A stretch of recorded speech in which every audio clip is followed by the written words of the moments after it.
சிலையும் நீயே, சிற்பியும் நீயே. ஆழ்மனதின் அற்புதம்.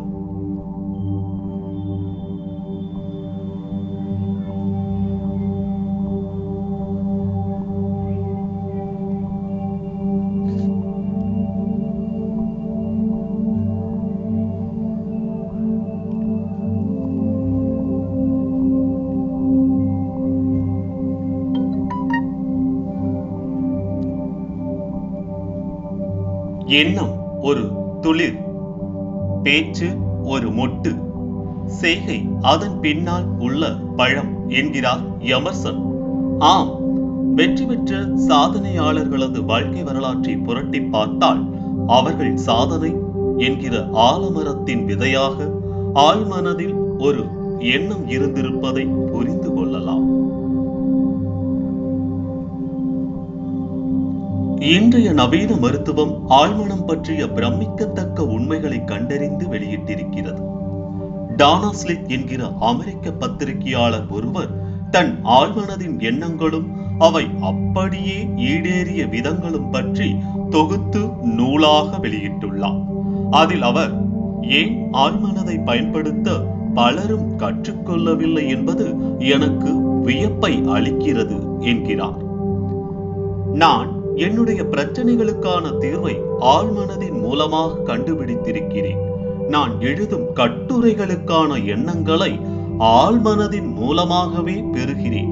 மேலும் எந்த ஒரு பொருளும் தொலைந்து போய்விட்டால் கூட நான் ஆழ்மனதின் மூலமாகவே மிக விரைவில் தேடி கண்டுபிடித்து விடுகிறேன். ஆழ்மனதின் ஆற்றலை வைத்தே நான் மிகச் சிறப்பாக வாழ்ந்து கொண்டிருக்கிறேன் என்கிறார். எந்த ஒரு விஞ்ஞான கண்டுபிடிப்பாகட்டும், அந்த விஞ்ஞானி அந்த பொருளை மக்கள் அனைவரும் கண்ணால் பார்ப்பதற்கு முன்னரே மனக்கண்ணால் பார்த்து பார்த்து மனதளவில் அதற்கு உருவத்தை கொடுத்து அதை உருவாக்க ஆழ்மனதில் தீட்டிய திட்டமே, ஆழ்மனதில் ஊறிய எண்ணமே அந்த பொருளாக உருமாறி இருக்கிறது. இப்படியாக ஆழ்மன எண்ணங்களுக்கு ஒரு வெற்றிகரமான உருவம் உருவாவது நிச்சயமாகிவிட்ட போது நாமும் ஏன் ஆழ்மனதில் நம்மை சாதனையாளர் என்கிற உருவமாக நினைத்து பார்த்து அந்த ஆழ்மன எண்ணத்தை வலுப்படுத்த கூடாது? நீங்கள் ஒரு மிகச்சிறந்த தொழிலதிபராக உருவாக விரும்பினால் உங்களது வெற்றி பெற்றுவிட்ட அந்த உருவத்தை ஆழ்மனதில் சிந்தித்து பாருங்கள். மிக சிறந்த இசைக்கலைஞராகவோ பாடகராகவோ ஆக விரும்பினால் ஒரு பெரிய இசைப்பேரவை முன்பு நீங்கள் இசை நிகழ்ச்சி நடத்த எண்ணற்ற ரசிகர்கள் கேட்டு இன்புறுவதை போல ஆழ்மனதில் தினமும் நினைத்து வாருங்கள். உங்கள் எண்ணம் ஒரு நாள் நிச்சயமாக நிறைவேறும். மிகச்சிறந்த எழுத்தாளராகவோ கவிஞராகவோ ஆக விரும்புகிறீர்களா? உங்கள் எழுத்துக்கள் வாசகர் மத்தியில் பெரும் வரவேற்பை பெறுவது போலவும் அதற்கான விருதுகளையும் கேடயங்களையும் நீங்கள் அள்ளி குவிப்பது போலவும் உங்களை நீங்களே ஆழ்மனதில் உருவகப்படுத்திக் கொண்டு அந்த நிகழ்ச்சிகளையே மனத்திரையில் நினைத்து நினைத்து பாருங்கள். நிச்சயமாக உங்கள் மனத்திரை நிகழ்ச்சிகள் அரங்கேறும் நாள் நெருங்கி வரும்.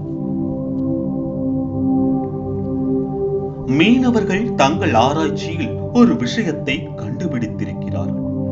ஒரே கடல் பகுதியில் மீன்பிடிக்க செல்கிற சிலருக்கு அதிக மீன்கள் கிடைக்கும், சிலருக்கோ மிக குறைவான மீன்களே கிடைக்கும். இதற்கு என்ன காரணம் என்று பார்த்தபோது, இன்றைக்கு நிறைய மீன்கள் அள்ளப் போகிறோம் என்று கற்பனையாக நினைப்பவர்களுக்கு, ஆழ்மனதில் ஆசைப்படுபவர்களுக்கு வலையில் நிறைய மீன்கள் அகப்படுகின்றன. ஒரு தொழிலாக மட்டும் நினைத்து ஏதோ வருவது வரட்டும் என்று நினைத்து வலையை வீசுபவர்களுக்கு மிக குறைந்த அளவே அகப்படுகின்றன என்பது தெரிய வந்தது. அதேபோல் பள்ளி வகுப்பறையில் மாணவர்களை பாருங்கள். முதல் ரேங்க் எனக்குத்தான் என்று திண்ணமாக எண்ணி படிக்கும் மாணவன் முதல் ரேங்கையே பெறுகிறான். ஏதோ படிக்கிற, மார்க் வரவா போகுது என்று ஏனோ தானோ என்று பேசும் மாணவன் பெறும் மதிப்பெண்களும் ஏனோ தானோ வென்றுதான் இருக்கிறது. விளையாட்டு போட்டிகளில் கூட வென்றே தீருவேன் என்று கங்கணம் கட்டிக்கொண்டு ஆடும் வீரனே வெற்றி பெறுகிறான். பொதுவாக வாழ்க்கையில் எந்த துறையை சேர்ந்தவர்களாக இருந்தாலும் வெற்றி பெறவே விரும்புகிறார்கள் என்பது பொது கருத்தாக இருந்த போதிலும் அவர்களில் யார் சாதனையாளர்கள் ஆகிறார்கள் என்று பார்த்தால் வெற்றியை யார் ஆழ்மனதில் தீவிரமாக தினந்தோறும் சிந்தித்து பார்க்கிறார்களோ, ஆழ்மனதில் வெற்றியை ஒரு தவமாக தியானமாக எண்ணி எண்ணி கற்பனை செய்கிறார்களோ அவர்களே சாதனையாளர்கள் ஆகிறார்கள், சரித்திரத்தில் இடம் பிடிக்கிறார்கள்.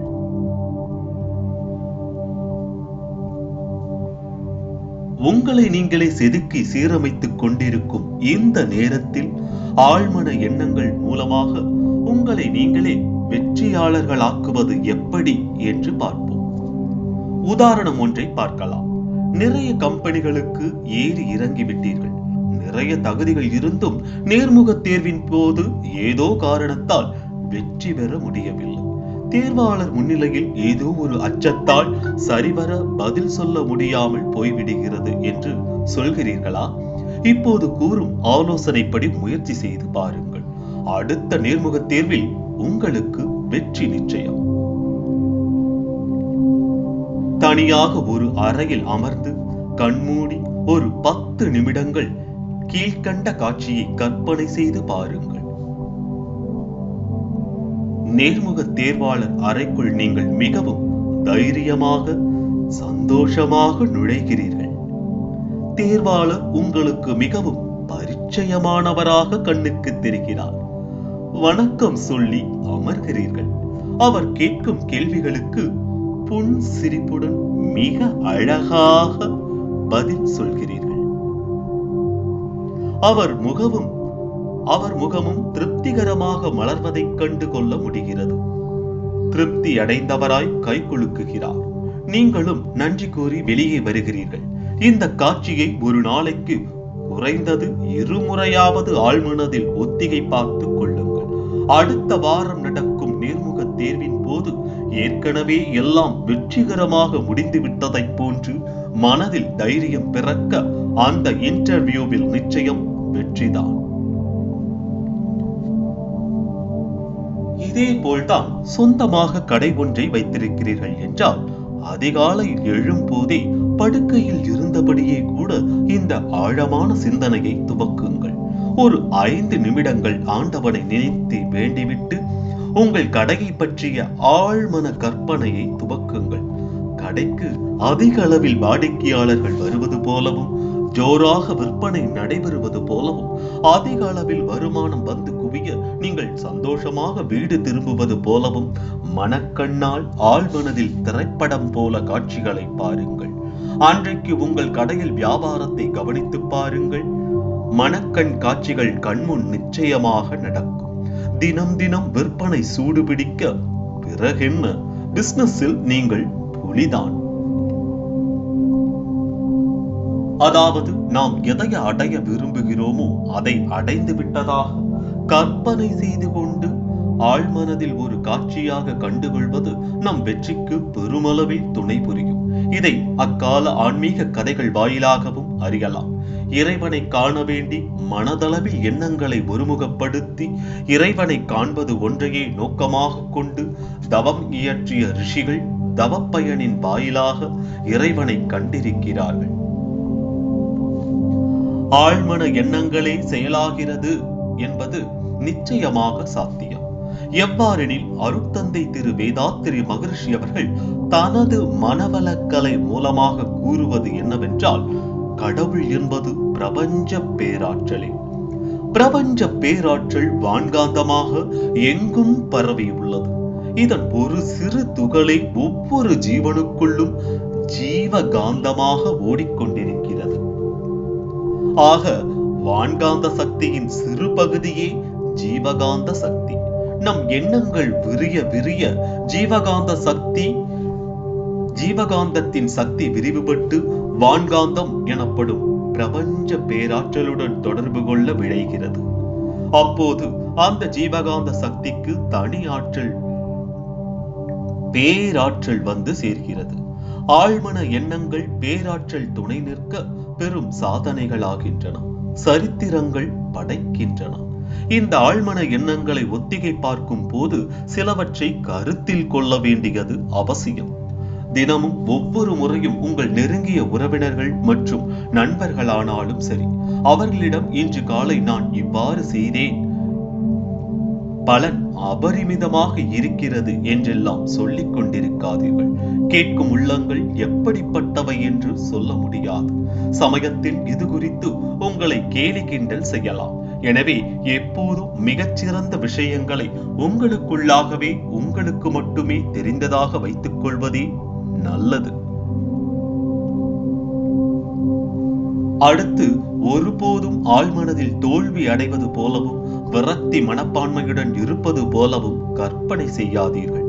எதை ஆழமாக எண்ணினாலும் அப்படியே செயல்படுத்துகிற சக்தி ஆழ்மனதிற்கு உண்டு அல்லவா? எனவே இந்த விஷயத்தில் கவனமாக இருங்கள். மனம் வருந்தி கொண்டிருப்பது போன்ற சூழ்நிலையையே மனம் திரும்ப திரும்ப எண்ணினால் உங்கள் வாழ்க்கையும் வருத்தம் நிறைந்ததாகவே மாறிவிடக் கூடும். அடுத்து ஒரு முக்கியமான கருத்து, ஆழ்மனதில் ஒன்றை குறித்து மட்டுமே ஒரு நேரத்தில் எண்ண வேண்டும். பல்வேறு எண்ணங்களை ஒரே நேரத்தில் நினைத்து நீங்களும் குழம்பி ஆழ்மனதையும் குழப்பி விடாதீர்கள். ஒரே எண்ணம் ஒன்றாக குவிகிற போதுதான் அந்த எண்ணத்திற்கு ஒரு வலிமை பிறக்கிறது, கிடைக்கிறது. எனவே இன்றிலிருந்து நீங்கள் செய்ய வேண்டியது என்ன? உங்கள் சாதனையை ஒரு மனக்காட்சியாக மாற்றி ஆழ்மனதில் நிலைநிறுத்தி அதன் மீது உங்கள் எண்ணத்தை அவ்வப்போது செலுத்தி பாருங்கள். வெற்றி உறுதி. ஆஞ்சநேயருக்கு அவரது பலம் என்னவென்று தெரியாது என்று புராணத்தில் சொல்வார்கள். அதுபோல உங்கள் பலம் என்னவென்று நீங்கள் தெரியாமல் இருக்கிறீர்கள். ஆழ்மன அற்புதத்தின் மூலம் உங்கள் பலத்தை முழுமையாக உணர்ந்து வெளி உலகத்திற்கு காட்டுங்கள். மகத்தான ஆழ்மன சக்தி உங்களிடம் இருப்பதை முழுமையாக நம்பி செயல்படுங்கள். ஆழ்மன சக்தி பல்வேறு அற்புதங்களை உங்கள் வாழ்வில் அடுத்தடுத்து நடத்தும் என்பது உறுதி. நன்றி.